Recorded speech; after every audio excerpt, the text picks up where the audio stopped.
I'm Nora McInerny, and this is the first episode of the future of Terrible Thanks for Asking.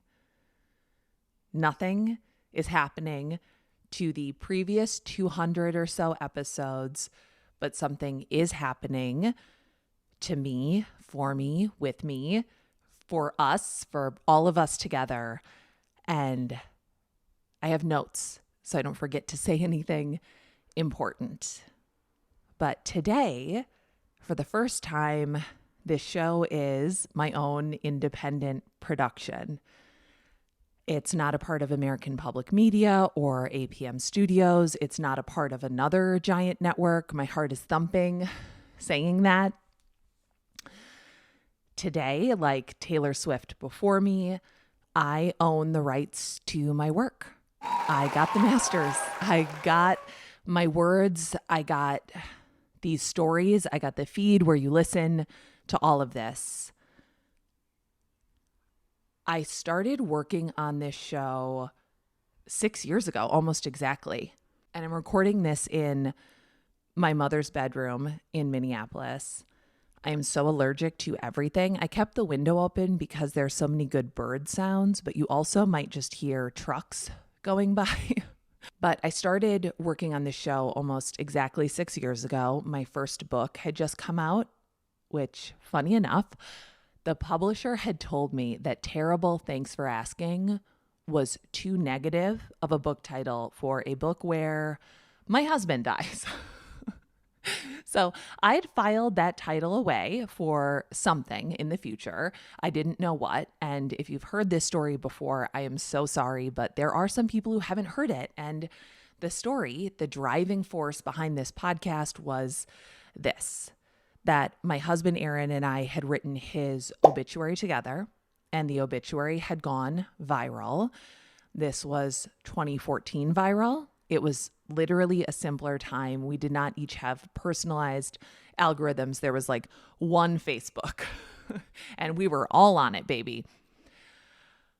But his obituary went viral and I started getting literally thousands of messages from complete strangers around the world. Emails, DMs, comments, stories from people who had been through something hard or who were going through something hard and were just spilling their guts to me, to a total stranger. Not because the people around them didn't care, but because the people around them were asking, "How are you?" and not really wanting to hear the truth, or maybe just not waiting to hear the truth, or maybe they weren't even asking, "How are you?" because they were afraid of the truth. And the people emailing me and sending me messages were lying to their friends and family in the same way that I was. But in the relative anonymity of the internet, just typing away at their computer screens, they could tell the truth. They could tell the truth to a faceless stranger. I took that title, I took my inbox and I went to a meeting at American Public Media where I met a guy named Hans Buetow, and I talked and talked and talked.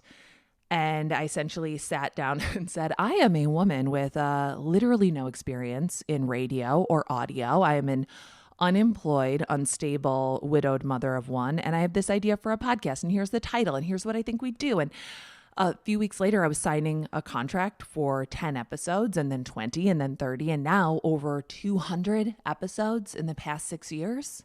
People sometimes ask me if this show was a part of my healing, and my answer has changed over the years from, oh yeah, to no, not at all, to yes, this was a part of my healing. Making this show and delving into the hardest things other people have gone through has forced me to be more honest with others, but more importantly, more honest with myself. Because when I was making this show, that first season, I was still heavily in grieving the loss of my husband, Aaron, my dad, the pregnancy I had lost, and I was also in love again with a new man who had gotten me pregnant with my youngest child. And I would eventually marry this man. And I was not okay with all of these contradictions. I was suffering.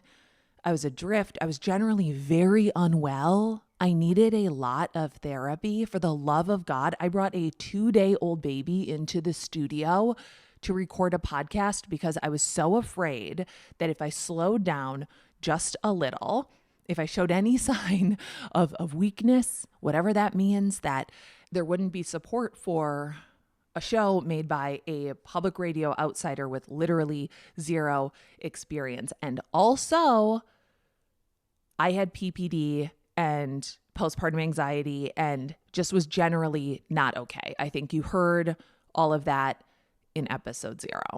Therapy has absolutely helped in my healing. My healing is ongoing. Time helped. And so did all of you. You have reassured me that I am just not that special.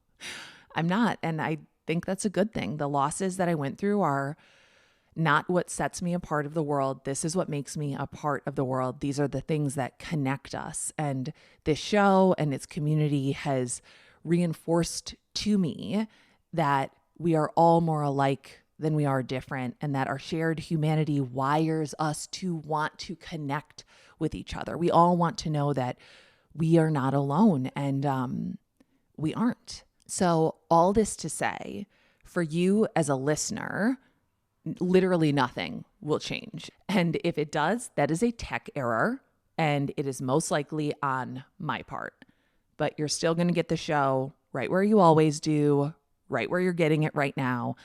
I am hard at work on the next episodes and over the summer while the tech side of the show transitions from APM's hands to mine. I will be doing my best to get some episodes up on this feed right where you're listening to this. And then we'll be back to full speed in September. And I would love if that were sooner, but that part is out of my control, and September is fine. You will still get some TTFA here. It's all going to be okay. What changes for me is everything. American Public Media is the only home that I've ever known in audio. And it is scary to leave home, which is probably why I returned to the nest more than a few times in adulthood.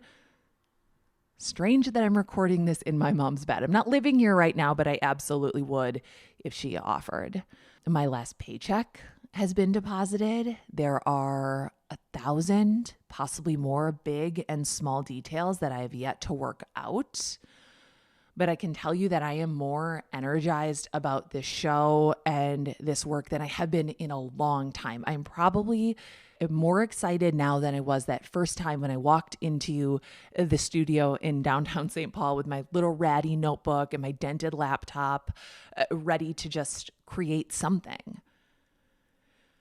The industry has also changed so much since 2016, and I honestly do not know if this is the best choice I could make financially to not link up with another big network who has marketing capabilities and promotional capabilities and all of the other things aside from creative that kind of make shows grow or even just sustain them or help them make money.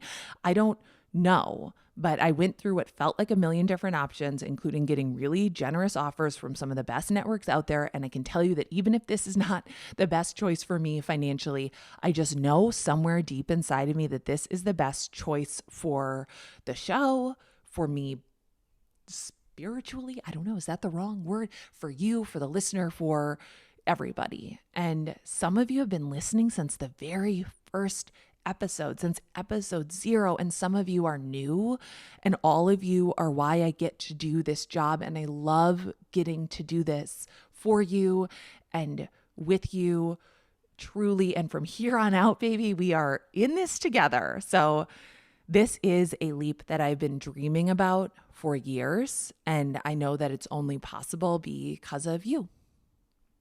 So thank you. Thank you. Thank you very, very sincerely. If you're wondering how to support this work moving forward, You are already doing it. Share the show with a friend who hasn't heard it. Leave a review on Apple Podcasts. I don't know what other apps let you review podcasts. If you can support the show financially, there is a link in the show notes for TTFA Premium, where we have introduced new tiers to support the show for as low as $4.99 a month, which I think works out to, 12 cents an episode conservatively per year. I also, you should know, struggled earlier today to help my almost fourth grader with a math worksheet. So please do your own calculations. We have always been listener supported, but now it will matter more than ever. It is going to be more important than ever. And I don't say that to be like I don't respond well to like pressure type messages, which is also why I don't give out any messages about anything, because I'm the world's worst saleswoman. I got to be top 5, lowest 5, bottom 5 saleswomen. So also, if you were getting emails from us before, we will no longer have access to that email list. So just make sure you sign up for emails. That will also be linked in the show notes.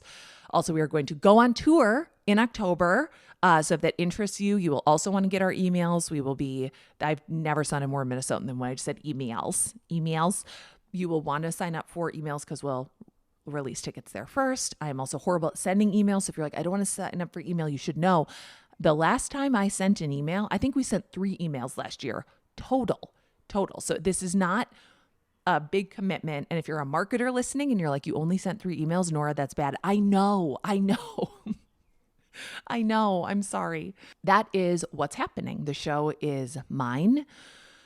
We're independent. We're doing what this next iteration is together. And I am so, so glad to be able to keep doing this work. And because no woman is an island, to paraphrase John Donne, but is part of the continent, I do want to thank the many, many people who have touched this show over the years. I will absolutely forget somebody, which should not be a reflection on them and their work and how I value them, but just a reflection of my mind, which feels like a piece of Swiss cheese or a sponge that is too full and nothing more can get in and things are falling out all the time. So in no particular order, but of course, I'm going to start with Hans Buetow and Tracy Mumford, Samar Freemark and Madeline Barron and Gava and Ariana Giles, Emma Martins, Jeffrey Besoy, Sasha Aslanian, Lori Ballou, Emerald O'Brien, Hannah Meacock Ross, Jordan Turgeon, Molly Bloom, Sandon Totten, Mark Sanchez, Luke Burbank, and I guess also Andrew O'Fine, Curtis Gilbert, one of the best of the best, Christina Lopez, Jacob Maldonado Medina, Marcel Malakibu, Beth Perlman, Megan Palmer, Megan McInerny, Austin McInerny, Matthew Hart, Muna Sheikh Omar, Anna Weggel, Brandon Santos, Angie Enger, Phyllis Fletcher, Paula Engelking, Margaret McInerny, Dave Gilmore, Lily Kim, Joanne Griffith, Alex Schaefer, Tom DiNapoli, Annie Hayward, Jasmine Victor, Sally Moog, Ryan Lohr, Grace Callis, and many, many more people. And of course, every guest who shared their stories with us and with the world. Thank you. Thank you. I'm Nora McInerny, and this is Terrible. Thanks for asking. And for the first time, this episode is a production of me, Nora McInerny, and the LLC I just created called Feelings & Co. Get it? We're either making feelings or we are a company of feelings, TBD. I'm so excited. We're going to make this show. We are going to make other shows. I'm helping other people make other shows. Let's figure out what we're doing together, I guess. Our theme music is still by Joffrey Lamar Wilson. I will still be recording this in my closet, except for this episode, which I recorded again in my mom's bedroom.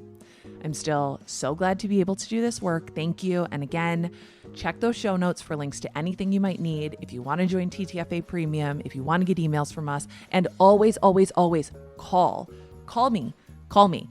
We have a phone number. I love getting voicemails. I'm going to do a better job of actually responding them, pulling them into some TTFA Premium episodes. Hearing all of your voices is so special. The number is 612-568-4441. That's 612-568-4441.